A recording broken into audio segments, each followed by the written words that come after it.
Hi friends, ഞാൻ ജോബിൻ. ഇത് Meesha max blog 18. ഇന്ന് ഞാൻ വന്നിരിക്കുന്നത് ഫോർട്ട് കൊച്ചിയിലെ സെൻറ്റ് ഫ്രാൻസിസ് CSI ചർച്ചിലാട്ടോ. അതായത് വാസ്കോ ഡ ഗാമയെ അടക്കിയിട്ടുള്ള പള്ളിയിലാണ് വന്നിരിക്കുന്നത്.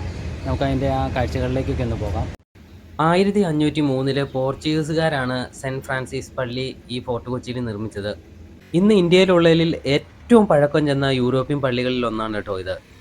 വാസ്കോ ഡ ഗാമയുടെ മരണശേഷം അടക്കം ചെയ്ത കല്ലറ ഇപ്പോഴും സംരക്ഷിക്കുന്ന ഒരു പള്ളിയാണ് കേട്ടോ ഇത്.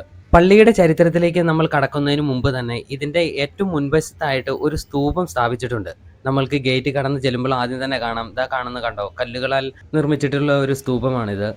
ഇതിന്റെ പ്രത്യേകത എന്താണെന്ന് വെച്ച് കഴിഞ്ഞാൽ, ഒന്നാം ലോക മഹായുദ്ധ കാലത്ത് നമ്മളുടെ കൊച്ചിയിൽ നിന്നുള്ള സൈനികർ വളരെയധികം പേര് മരണപ്പെട്ടിട്ടുണ്ട്. അവരുടെ സ്മരണയ്ക്കായിട്ടാണ് ഈ പള്ളിക്ക് മുന്നിൽ ഒരു സ്മാരകം നിർമ്മിച്ചത്. ആ സ്മാരകമാണ് നമ്മളിപ്പോൾ ഈ പള്ളിക്ക് മുന്നിൽ കണ്ടത്. ഇനി നമുക്ക് പള്ളിയുടെ ചരിത്രത്തിലേക്ക് പോകാം.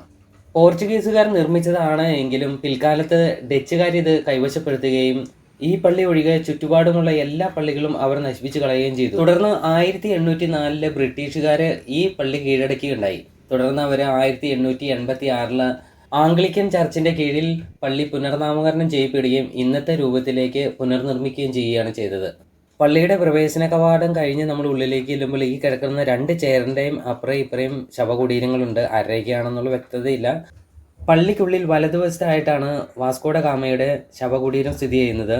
അദ്ദേഹത്തിൻ്റെ 3ാമത്തെ യാത്രയിൽ 1524 ഇവിടെ വെച്ച് മരണപ്പെട്ടത്.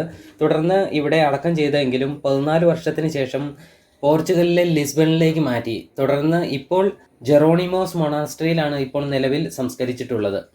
ഇവിടെയാണ് വാസ്കോ ഡ ഗാമയെ സംസ്കരിച്ചിട്ടുള്ള ഭാഗം. ഇവിടെ എല്ലാ ദിവസവും രാവിലെ 7 മണി മുതൽ വൈകിട്ട് 6:30 വരെ സന്ദർശകർക്ക് അനുമതിയുണ്ട്. എന്നാൽ വീഡിയോ എടുക്കാനുള്ള പെർമിഷൻസ് ഇപ്പോൾ അനുവദിക്കുന്നില്ല. കൂടാതെ എല്ലാ ഞായറാഴ്ചയും ഇവിടെ കുർബാനയുണ്ട്. രാവിലെയാണ്. വന്ന് സംബന്ധിക്കാനുള്ളവർക്ക് സംബന്ധിക്കുകയും ചെയ്യാം.